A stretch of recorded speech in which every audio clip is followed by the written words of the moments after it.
नमस्कार, अखबार रिपोर्टर में आपका स्वागत है। इजराइल ने ये दावा किया है, इसका आईडीएफ ने, जो उसका डिफेंस फोर्स है, उसने दावा किया है कि उसने हसन नसरुल्लाह को मार दिया है। हसन नसरुल्लाह जो हिजबुल्लाह गुट के एक बहुत बड़े लीडर थे। अब इनकी पोजीशन का बताने के लिए मैं इतना ही काफ़ी है कि ये सीधा रिपोर्ट ईरान के खमेनी वो करते थे, यानी इनका पोजीशन इतना बड़ा था।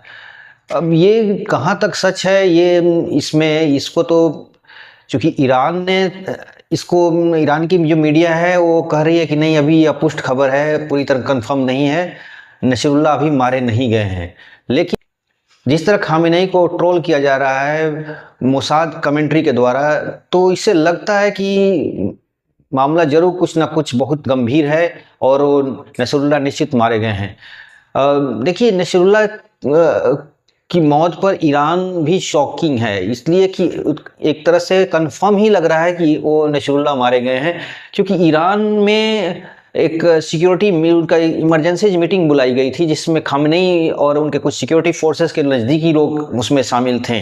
इससे लगता है कि ईरान को भी कंफर्म है कि नसरुल्लाह मारे गए हैं, लेकिन अभी तक ये बातें ईरान की तरफ से कंफर्म नहीं आई है।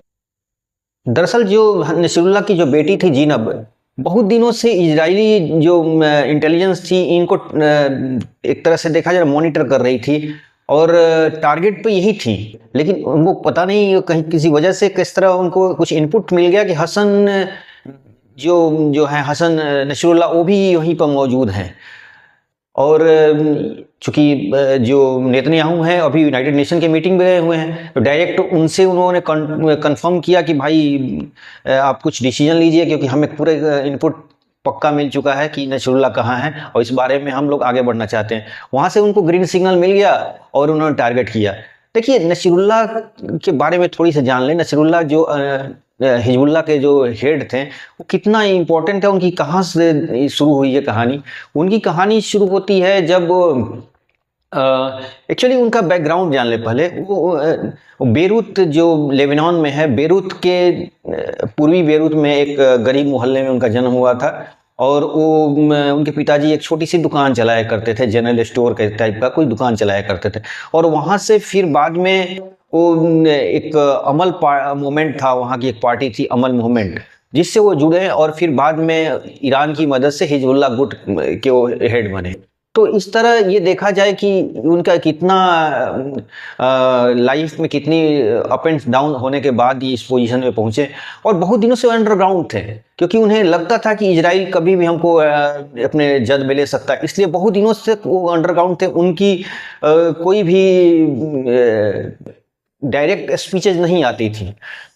तो इस तरह नसरुल्लाह की जो चैप्टर अभी क्लोज हुआ है इनका, इजराइल के हिसाब से इजराइल ने लगभग कंफर्म है, क्योंकि देखिए सीरिया में लोग जश्न मना रहे हैं, अब लेबनान में भी लोग जश्न मना रहे हैं। अब आप सोच रहे हैं कि लेबनान में जश्न क्यों मना रहे हैं, वो तो लेबनान के ही लीडर थे, उनकी हत्या हुई है। एक्चुअली लेबनान के बारे में समझना होगा कि लेबनान में शिया हैं, सुन्नी हैं और कुछ क्रिश्चियंस भी हैं। तो जो क्रिश्चियंस हैं उनके लिए तो एक बहुत बड़ी खबर है, क्योंकि जिस तरह इजराइल ने दिया कि एक हमने बहुत बड़े टेरर को ख़त्म कर दिया, अब वो नहीं रहे, तो इससे उनके जो इजरायली समर्थक यानी क्रिश्चियंस लोग थे वो सड़कों पे आके जश्न मनाना शुरू कर दीजिए, क्योंकि वो उनको अपना एक ऑफेंडर के रूप में वो समझते थे वो लोग। तो इस तरह ये नसरुल्लाह की जो मौत हुई है ये लगभग इजराइल की बहुत बड़ी कामयाबी है और ईरान की एक बहुत बड़ी। देखिए, ईरान के साथ क्या ईरान दो गुटों पे काम कर रहा था। एक तरफ लेबनान में उसने हिजबुल्लाह को खड़ा किया था और यमन में हुतियों को खड़ा किया था, और ये दोनों एक तरह से देखा जाए तो इजराइल पर टारगेट कर रहे थे।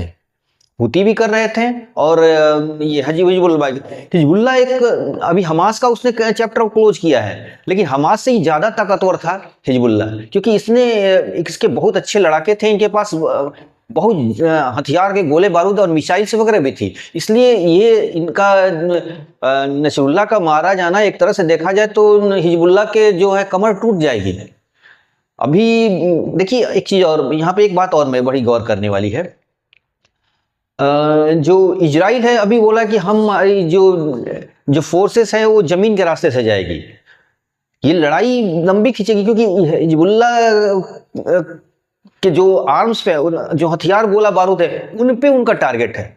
इजराइल के पूरा नज़र उस पे बना हुआ है, क्योंकि वो चाहता है कि किसी तरह उनके जो गोले बारूद हैं उनको हम वहाँ से को नष्ट कर दें, वहाँ से ख़त्म कर दें। क्योंकि इजराइल पर लगातार वो मिसाइल दाग रहा था, और जिस तरह की मिसाइल वो दाग रहा था उससे लगता था उसकी कितनी बड़ी क्षमता है उस पर। तो इस तरह देखा जाए तो इजराइल ने जो हमला किया है और उनका जो चैप्टर को क्लोज किया है, तो इस तरह नसरुल्लाह का मरना और हिजबुल्लाह का कमज़ोर होना तो एकदम तय है। लेकिन लड़ाई अभी थमने वाली नहीं है, लेकिन लड़ाई ज़्यादा भी अब नहीं टिकेगी, ये लड़ाई अब ज़्यादा खींचेगी नहीं। जहाँ तक मेरा अनुमान है कि लड़ाई अब, मैंने पिछले वीडियो में बताया था कि लड़ाई लंबी खींच सकती है, लेकिन मुझे लगता है कि नसरुल्लाह के मरने के बाद लगता है कि ये लड़ाई लगभग कंट्रोल हो जाएगी, अब बहुत ज़्यादा नहीं। क्योंकि उसके जो इजरायली डिफेंस फोर्स आईडीएफ के लोग हैं, वो लोग वहां से जो इनपुट आ रही है कि वो अब पूरी तरह से जमीनी लड़ाई लड़ने की ये है, अभी एयर स्ट्राइक वाला नहीं, अब जमीन से, ताकि वो लोग किसी तरह उनके जो गोले बारूद को जाकर ग्राउंड पे उनको खत्म करें। तो इस तरह नसरुल्लाह का मरना ये हिजबुल्लाह के लिए बहुत चुनौती है, और खासतौर पे ईरान के लिए। देखिए, नसरुल्लाह और की बात करें, चाहे हूथी की बात करें, इसके पीछे ईरान है। ईरान का सारा पैसा ईरान का लग रहा है, सारा कुछ ईरान, एक इनडायरेक्टली वॉर जो है ईरान और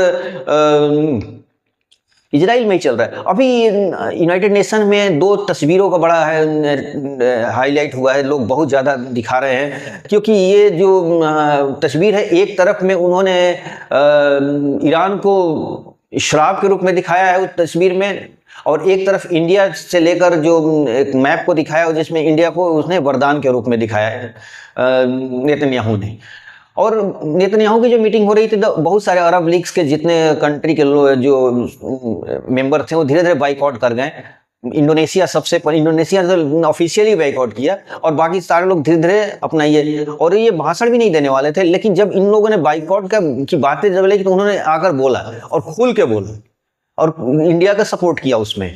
तो इस तरह ये चीजें लगती हैं कि जो अभी हसन नसरुल्लाह की जो मौत हुई है, तो इसमें ईरान को पूरी तरह से, एक तरह से कमर तोड़ दिया है। ईरान लगभग एक तरह से ये लड़ाई में ईरान हारा है। नसरुल्लाह की मौत से हिजबुल्लाह नहीं हारा है, नसरुल्लाह की मौत से पूरी तरह से ईरान पे अटैक हुआ, क्योंकि नसरुल्लाह डायरेक्ट रिपोर्ट करते थे खामेनेई को।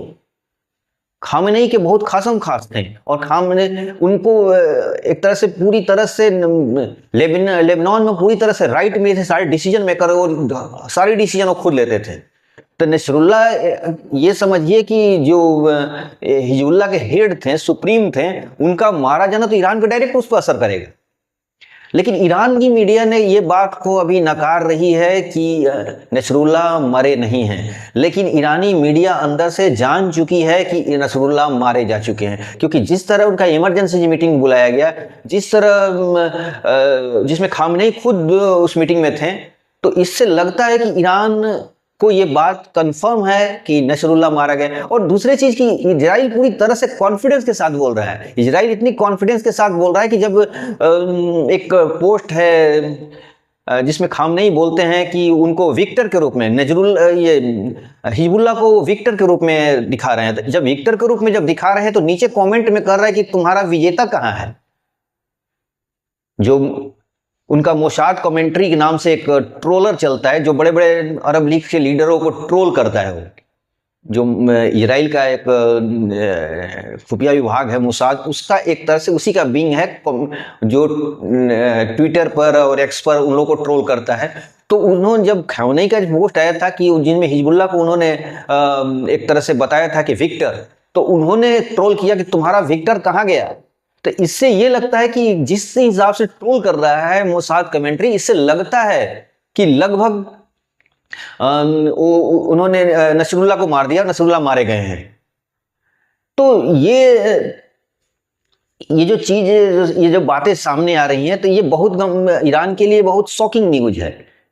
क्योंकि ईरान, अगर देखा जाए तो लगभग 2, अभी उधर से हमास का कमर टूट रहा था, या वहां मारे गए, अभी मुश्किल से 1 हफ्ते भी नहीं गुजरे कि नसरुल्लाह की बारी आ गई। तो इस तरह ये चीज, ये जो बातें जो सामने आई हैं, ये पूरी दुनिया को, खासतौर पर जो इजराइल समर्थक जो देश हैं, उनके लिए खुशी की लहर है। लेकिन जो अरब लीग्स जो खास तौर पे फिलिस्तीन के जो समर्थन में हैं और जो उनके लिए खून पसीना बहा रहे हैं, उनके लिए तो बिल्कुल शॉकिंग न्यूज है। और जिस तरह एक चीज और बड़ी यहाँ पे ध्यान देने बात है, सीरिया में जश्न लोग मना रहे हैं, तो सीरिया में जश्न मना रहे हैं, लेबनान में जश्न मना रहे हैं। तो लेबनान में जश्न मनाने वाले जो क्रिश्चियन कम्युनिटी है, जो नसरुल्लाह को बिल्कुल पसंद नहीं करती थी, वो जानती थी नसरुल्लाह जब तक थे उन लोगों के लिए टेरर थे एक तरह से। एक और आईडीएफ ने जो अपना स्टेटमेंट जारी किया था अपने एक्स पर हैंडल पर, उसने डाला था कि एक टेरर को हमेशा के लिए हमने खत्म कर दिया। तो ये बात इसी से पता चलती है कि इजराइल इससे कितना संतुष्ट है, इस हमले को सही अंजाम देकर पूरी तरह से संतुष्ट है। तो आज के अंक में सिर्फ इतना ही। कैमरा पे साथ दिया था अनुष्का ने, और इस चैनल के साथ जुड़े रहिए, इसे लाइक कीजिए, शेयर कीजिए, अपने दोस्तों को बताइए, सब्सक्राइब कीजिए। देखिए थोड़ा सब्सक्राइब कीजिए, क्योंकि सारी इन्फॉर्मेशन कलेक्ट करने में बड़ी मेहनत लगती है, तो हम चाहते हैं कि थोड़ा आप लोग भी सब्सक्राइब करेंगे, लाइक करेंगे, तो मेरे भी हौसला बढ़ेगा। और बहुत बहुत धन्यवाद आपसे जुड़ने के लिए। Thank you.